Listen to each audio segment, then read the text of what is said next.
तीन रंग में रंगा तिरंगा शान है हमारी, एक देश एक भाव पहचान है हमारी। कई रूपों में भगवान की पूजा होती जहाँ, अतिथि देवो भव की संस्कृति महान है हमारी। सर्वप्रथम हमारे अतिथियों का वेलकम करता हूँ, स्वागत करता हूँ और 76वें स्वाधीनता दिवस की आप सभी को हार्दिक शुभकामनाएं। और मैं सुनने वालों से कहना चाहूँगा कि आज मुझे आपने जो यहाँ बोलने का अवसर दिया है उसके लिए आपका तहे दिल से धन्यवाद करता हूँ। एक दो बातें आपके साथ शेयर करूंगा, लेकिन विस्तार से करूंगा कि किस तरह से हमने अपने अतीत को भुला दिया है और कैसे हम लोग अपनी आज़ादी को संभाल कर रख सकते हैं। देखिए दोस्तों, जब से हमें स्वराज्य प्राप्ति हुई है हमारे देश ने चहुमुखी विकास किया है। आज हम लोग देख रहे हैं कि इस तकनीकी विकास की वजह से भारत के बच्चों की बुद्धि भी विकसित हुई है। कहीं न कहीं भारत की बुद्धिमत्ता और विवेक में विकास हुआ है। आत्मगौरव का भाव लेकर देश आगे बढ़ चला है। पथ सदा हमने चुना वह विश्व का जिसमें भला है। ये ठीक है, हम लोग हर तरह से आज तरक्की कर रहे हैं, विकास कर रहे हैं, मगर फिर भी हमारा अतीत कैसा रहा है इस बात को हम लोग महसूस करें, एहसास करें। इंसानियत का बीज मन में बोया तो होगा, इंसानी कौम की खातिर कुछ खोया तो होगा। अपनी औलाद को आंखों के सामने एहसास करो, अपने मासूमों की शहादत देख वह रोया तो होगा। न जाने कितनी माँओं की गोद उजड़ी, न जाने कितने पिता बेसहारा हो गए। ये शहादत ऐसी थी कि जैसे हम लोग किसी भी चीज़ को लेने के लिए उसकी कीमत देते हैं।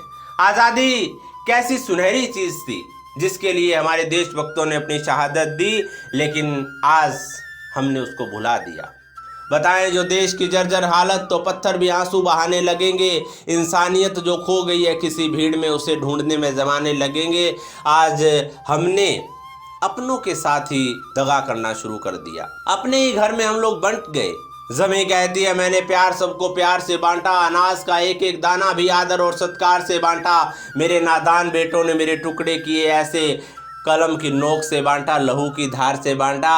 हमारे देशभक्तों के ऐसे स्वप्न नहीं थे, ऐसे सपने नहीं थे, ना उन्होंने सोचा था कि भारत देश ऐसा होगा जहाँ पर देश के ही लोग देश को दीमक की तरह खाएंगे।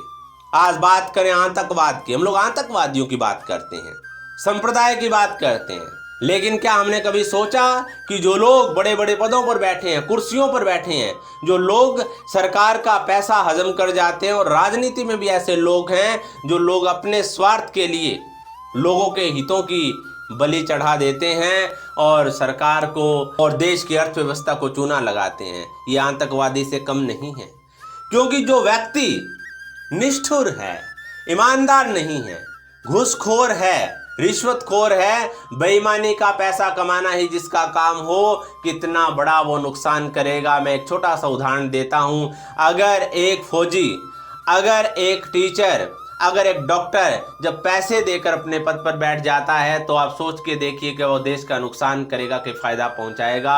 ऐसे दगाबाज लोग आतंकवादियों से भी ज़्यादा भयानक हैं। इनसे हमें निपटना होगा। सबसे पहले मैं कहूँगा कि अगर ये खुद एहसास कर ले इस बात का तो बहुत अच्छा होगा कि अपनी इस तरह की कर्म की नीति को छोड़ दें। आज अपने देश के लिए जिएं। लोक सेवक का नाम दिया जाता है, लेकिन ये लोगों को लूटने का काम करते हैं। तो कहीं ना कहीं मैं कहूँगा कि ये शहादत को भुलाने की वाली बात है। हमें आज़ादी मिली है, स्वतंत्रता मिली है, तो हम लोगों की सेवा करें, दूसरों के प्रति भाव हो, मानवता का भाव होना चाहिए कि नाम उसका ही जुबां पर आता है, इतिहास भी उसी का लिखा जाता है। मिटा दी जिंदगानी वतन के लिए जिसने, वही आज़ादी का इनकलाब लाता है। आज हमें ज़रूरत नहीं है कि हम लोग अपनी जिंदगानी को मिटा दें, क्योंकि जिन्होंने जिंदगानी मिटाई वो चले गए और वतन को आज़ाद करके चले गए। आज हमें ज़रूरत है तो ईमानदार होने की, देश के लिए ईमानदार होने की। भाषाई रूप से, सांप्रदायिक रूप से, जातीय रूप से हम लोग भारत को खंड खंड ना करके इसको अखंड बनाने का प्रयास करें। यही सच्ची भारतीयता होगी, यही हमारे वीरों को सच्ची श्रद्धांजलि होगी।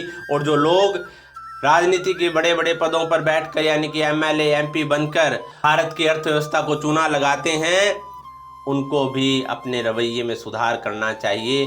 तभी यह समझा जाएगा कि हम उनकी शहादत को याद कर रहे हैं और ये अमृत महोत्सव मना रहे हैं।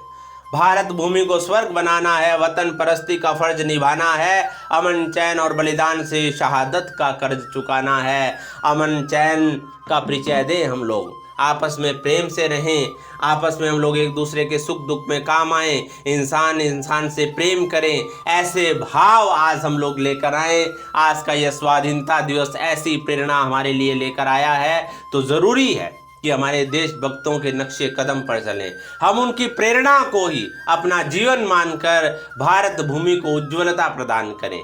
ऐसे भाव भरें जिससे पूरा विश्व को जाने और भारत विश्व गुरु बने। मुझे विश्वास है कि हम लोग इन कटु बातों को सुनकर अपने आप को सुधार करेंगे और भारत को एक मजबूत राष्ट्र बनाएंगे। जय हिंद, जय भारत। दोस्तों, इस तरह से आप तैयारी के साथ स्पीच दीजिए। हो सकता है कि इसमें आपको लगे कि कुछ होच पोच है, थोड़ा इसको ठीक कर लीजिए। मेरे मन में विचार आया कि एक 2022 में 15 अगस्त का लास्ट स्पीच डाल देता हूं, तो मैंने ये डाला है स्पीच है, तो इसकी शायरी आप नोट कर सकते हैं। तैयारी कीजिए। धन्यवाद।